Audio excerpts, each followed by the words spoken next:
parental attitudes can be affected by how cute you were when you were born as a child.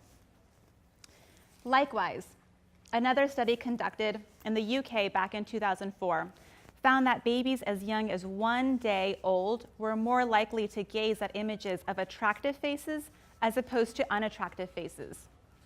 This certainly suggests a hardwiring of what's considered to be attractive. So we know that with a lot of the different debates, we think about, is it nature? Is it nurture? And yet we're fully aware of the fact that society and the media have significant control over what's considered to be beautiful. It's for this reason that the beauty industry is a multi-billion-dollar one. Everything from cosmetics to plastic surgery, dieting, and weight loss. But how do we really know that our ideas of beauty are socially constructed? I would argue, walk into any museum and look at the artwork from a few centuries back when the women who were beautiful were curvaceous, because curvaceousness was a sign of wealth, and wealth in essence was equated with beauty. Today, ironically, in industrialized nations, starvation is a symbol of beauty. If you look at these same paintings, you'll notice that the women were actually fairly light in skin tone. Back then, women would actually ingest small amounts of arsenic, the poison, in order to look this way. Today, however, we go to tanning salons, we use self-tanning sprays, we expose ourselves to harmful radiation and chemicals because we've determined that this is what looks beautiful. Bronze is suddenly beautiful now. I would argue that our fascination with beauty is truly a cultural obsession. There was a study conducted of photographs of models, and what they found were 6 different types of beauty. So what these include are the girl next door, the cute, the trendy, the sex kitten, the feminine or classic beauty, and finally, the exotic beauty. But today, the type of beauty that I'd like to focus in on is the exotic beauty, because the reality is there's something seriously wrong with even having such a category. About 2 years ago now, I'm a writer for Psychology Today. I wrote a blog article about the exotic beauty. And what I explained in that is that such a designation is essentially discriminatory. To this date, I continue to get comments from readers across the globe. Some have said, wait a minute, being an exotic beauty is something that I consider to be a compliment. Other folks say, well, I actually think that it's something that's discriminatory or it's demeaning. So let me tell you a little bit about what I think. Let's just break down the word exotic for a moment. What does exotic mean? You go to dictionary.com. You can look it up right now. What it means is strikingly unusual or strange in effect or appearance. So in essence, an exotic beauty is a strange beauty. It's an unusual beauty. By calling someone exotic, you are implying that they are an other. And anyone who has been a member of any marginalized group knows that being an other is rarely a good thing. Yes, we all want to distinguish ourselves. We want to be the smartest. We want to be the most athletic, the most talented. But no one wants to be the strange, unusual one, even if it's followed by the word beauty. The question is, why do we even have to designate these different categories of beauty? And why is it that of all these categories, exotic is the problematic one? Take, for instance, this phenomenon called the Asian fetish. Recently, there was a documentary film made about this. But prior to that, there was a researcher, Bitna Kim, and she set out to understand what's behind it. And for those of you who have not heard of the Asian fetish, some people call it yellow fever. It's this idea of white men who seek out Asian women to date or to form relationships with. Some might say, what's wrong with this? Maybe these men appreciate Asian history. They love Asian culture. They like Asian artwork. Incidentally, also the women. Some might say, well, hang on a minute. It's these Asian women who are picking the white men. And so you have it all wrong. But I would argue it's not that simple. There are layers of cultural symbolism, oppression, and privilege behind all of this.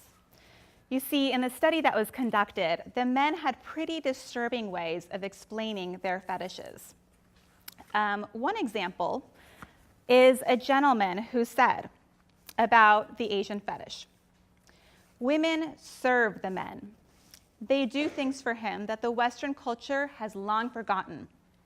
It's hard to pinpoint, and I'm not saying that Western women don't take care of their men. It's just the way that Asian women go about it. The presence, the mannerisms, the movement of their bodies that are attractive to some of us." And again, these things I'm speaking of don't pertain to all Asian females, but this is the general belief or idea. We men want a princess in public and a whore in the bedroom. Simple as that. In her initial quest for participants, Kim also came across somebody who was basically trying to explain how Asian women are commonly paired with unattractive white men who can't find attractive white women. So he basically said that Asian women are substitutes, the analogy that he used. If you don't have enough money to buy a BMW or a Mercedes, you buy a Lexus or a Toyota.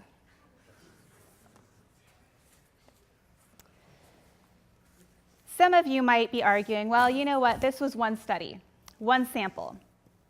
However, acclaimed multicultural researcher Dr. Daryl Dwing-Sue from Columbia University also found evidence with his research teams for the Asian fetish.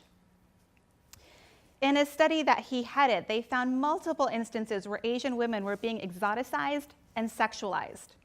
Women spoke of white men approaching them and explicitly communicating their fetishes of subservience and sexual pleasing. The researchers noted nearly all members of the focus groups interpreted these microaggressions as Asian women are only needed for the physical needs of white men and nothing more. What Sue is hitting on here is this idea of racial microaggressions.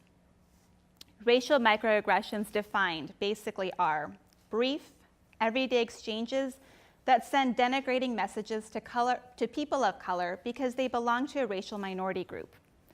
These exchanges are so pervasive and automatic in daily interactions, they're often dismissed and glossed over as being innocuous. So what are some examples of this? Sue certainly has a pretty lengthy list. Today I'm going to talk briefly about a couple of them. The first is this idea of color blindness. So color blindness is if we were to say, you know what, America's a melting pot. There's actually something wrong with saying that America is a melting pot because that denies us of our unique cultural heritages. We all have them. Whether we are second-generation Cambodian, our ancestors were Irish, German, Italian immigrants who came over on Ellis Island. We might be of indigenous descent. We all have a cultural background. Pretending that we are all the same strips us of the history, the struggles, and the triumphs. The idea of denial of individual racism. This is as if I were to say, of course I'm not racist. I'm friends with a black guy. It doesn't work that way, right? If somebody had a brother who's coming out as gay, that doesn't mean that person cannot hold homophobic attitudes. One does not necessarily negate the other. However, unfortunately, we have a huge problem with individuals saying, no, I can't possibly be racist, when the reality is many of us hold these attitudes. The idea of being an alien in one's own land. You might see somebody who's foreign-born and say, wow, you speak such good English. Or, where were you born? Were you actually born in the US? You're implicating this person cannot possibly be an American. You might say to somebody who's black, your English is so eloquent. Similar things were said about President Barack Obama when he initially came onto the political scene. Things being said, and to this day, about him being black, about him being a credit to his race. What does that say about our racial politics and landscape today in the US? The assumption of criminality. Maybe you're a woman and you're on an elevator and a man comes and stands next to you and he's a person of color. Do you, perhaps without even realizing it, take your purse from one side and move it to the other? What is the thought that you just had there? That this person of color must be dangerous, must be targeting me in some way. Would you do the same thing if that man were white? The idea of the second-class citizen, this actually happened to me. I was in New Orleans, ironically, to attend the National Multicultural Summit, and I was wearing a suit, and I stepped out into the hallway of my hotel to take a phone call. And another hotel guest came up to me, and she kept asking me all these detailed questions about room service and when they were going to clean the rooms. I was like, how am I supposed to know? What I wanted to tell her is, look, I'm getting my PhD from Notre Dame in psychology. If you want to ask me psychology questions, I'm happy to answer them. But if you have questions about the hotel, you might want to find somebody who works at the hotel and not go based off of what they look like. Granted, I did not say that, but I think these are things that happen to all of us on a very regular basis that we don't even think about. The reality is that there's so much more going on than meets the eye when it comes to racial politics. Discrimination researchers talk about how overt racism, it's just no longer PC. But that doesn't mean by any means that racist attitudes are gone. They've just become more subtle. We like to think of ourselves as being in this post-racial society, but that's far from the truth. Many of these forms of racial microaggressions happen without our meaning to, and we may even be well-intentioned. Let me give you another example. I was once talking with one of my male friends in the psychology department at the time. And we were having this conversation, joking around about who was really attractive in the department. So he was talking about the pretty women and going on. And then I made a joke and I said, well, obviously I'm on the list of pretty girls in the department. And he says to me, well, yeah, of course you are, but you're more of an exotic beauty. And I didn't really think about it at the time, and I wasn't offended. He was my friend, and it was well-intentioned. But perhaps in some way, that's actually what was problematic about it. It wasn't until many years later when I was at another level of my own racial understanding of politics and discrimination that I came to understand in the subtlest of ways that was actually a put-down. Because to be an exotic beauty means being a second-rate beauty. In a lot of cases, it means being a hypersexual beauty. Black women, Latinos, Chicanas, Asian women, American Indians, Middle Eastern, Southeast Asian, they've all been seen this way. Let me give you another example. The Victoria's Secret annual fashion show. For many, it's a major television event of the year. This was actually one of the pieces that did not air on television. Fortunately, due to a lot of the protests, this was considered to be highly disrespectful. So this woman, as you can see, comes out with a headdress that was really reserved for chiefs in battle. And as you can see, it's paired with these cheetah print panties to suggest the pairing of wild and sexy and exotic, and that all of this is supposed to go together. But as we can tell, this is highly offensive, and it was pulled from the initial fashion show. And so it gets at, in my opinion, sort of the next steps, because one might ask, what can we do about this? And the reality is we can be smarter about the forms of media that we consume. We can protest and speak up when we see women of color being exoticized. More broadly, we can stand up for women globally being objectified. And we can also be careful not to objectify ourselves. In today's age of Instagram, I'm oftentimes horrified by how often young women are sexually exploiting and objectifying themselves. They take pictures of their booties and their bras, and they post them on Instagram. And for what? For 50 measly loves, selling themselves for that cheap. It reminds me of the old Pink song, Stupid Girls. Maybe if I act like that, that guy will call me back.